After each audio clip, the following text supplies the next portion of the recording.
warahmatullahi wabarakatuh. Halo, perkenalkan, nama saya Azura Petrina Dewi dari program studi S1 Kebidanan tingkat 1 Stikes Umi Kota Bogor. Di video kali ini saya akan menjelaskan mengenai materi infertilitas mata kuliah biologi reproduksi.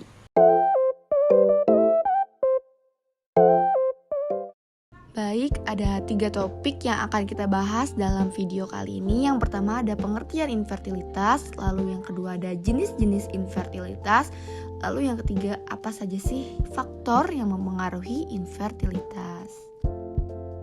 Pengertian infertilitas. Infertilitas adalah penyakit sistem reproduksi yang ditandai dengan kegagalan pasangan untuk mencapai kehamilan setelah pasangan berhubungan seksual tanpa proteksi atau kontrasepsi selama 12 bulan. Lalu, infertilitas terjadi karena adanya gangguan pada sistem reproduksi yang dapat dialami pria maupun wanita. Biasanya, infertilitas disebut dengan orang-orang atau di masyarakat itu adalah kemandulan. Infertilitas adalah kondisi medis di mana seseorang pasangan tidak dapat mencapai kehamilan atau mempertahankan kehamilan setelah upaya yang berkelanjutan. Lalu selanjutnya ada jenis infertilitas. Infertilitas primer adalah terjadi ketika seorang individu atau pasangan belum pernah mencapai kehamilan setelah setidaknya 1 tahun hubungan seksual teratur tanpa menggunakan kontrasepsi. Ini adalah kondisi di mana seseorang tidak pernah hamil sebelumnya.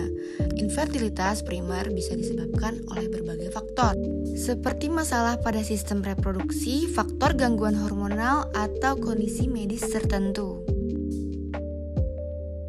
Lalu ada infertilitas sekunder terjadi ketika seorang individu atau pasangan telah mencapai kehamilan sebelumnya, tetapi tidak dapat mencapai kehamilan lagi. Setelah setidaknya 1 tahun hubungan seksual teratur tanpa menggunakan kontrasepsi. Ini adalah kondisi di mana seseorang telah hamil sebelumnya, tetapi mengalami kesulitan dalam mencapai kehamilan kedua atau selanjutnya. Infertilitas sekunder juga dapat disebabkan oleh berbagai faktor yang serupa dengan infertilitas primer, termasuk masalah pada sistem reproduksi, gangguan hormonal, atau kondisi medis tertentu. Lalu selanjutnya, ada faktor yang mempengaruhi infertilitas. Faktor yang mempengaruhi infertilitas ada pada laki-laki maupun perempuan.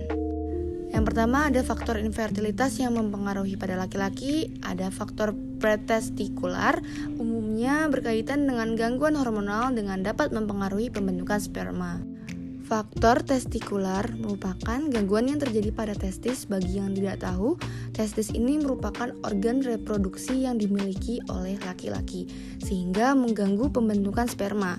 Lalu ada faktor posttestikular terjadi di luar testis setelah spermatozoa keluar dari tubulus seminiferus. Lalu selanjutnya ada faktor yang mempengaruhi infertilitas pada wanita. Yang pertama ada gangguan hormonal, lalu yang kedua ada endometriosis. Bagi yang tidak tahu, endometriosis itu merupakan suatu gangguan pada jaringan yang biasanya melapisi rahim tumbuh di luar rahim. Lalu yang ketiga ada polycystic ovary syndrome. Polycystic ovary syndrome merupakan kelainan hormonal. Lalu yang keempat ada penyumbatan atau kerusakan pada tuba Fallopi non-patent. Bagi yang tidak tahu apa itu tuba Fallopi merupakan organ reproduksi bagian internal pada wanita.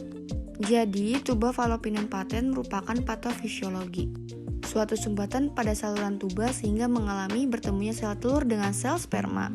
Lalu yang kelima ada alergi sperma atau asa tinggi. Asa tinggi ini merupakan antibodi antisperma yang keliru menyerang sel sperma, atau antibodi sperm autoimun, keadaan tubuh wanita yang mengalami peningkatan antibodi terhadap sperma yang masuk. Mungkin cukup sekian penjelasan materi mengenai infertilitas. Terima kasih sudah meluangkan waktunya untuk menonton. Semoga bermanfaat. Amin. Kurang lebihnya saya mohon maaf. Wassalamualaikum warahmatullahi wabarakatuh.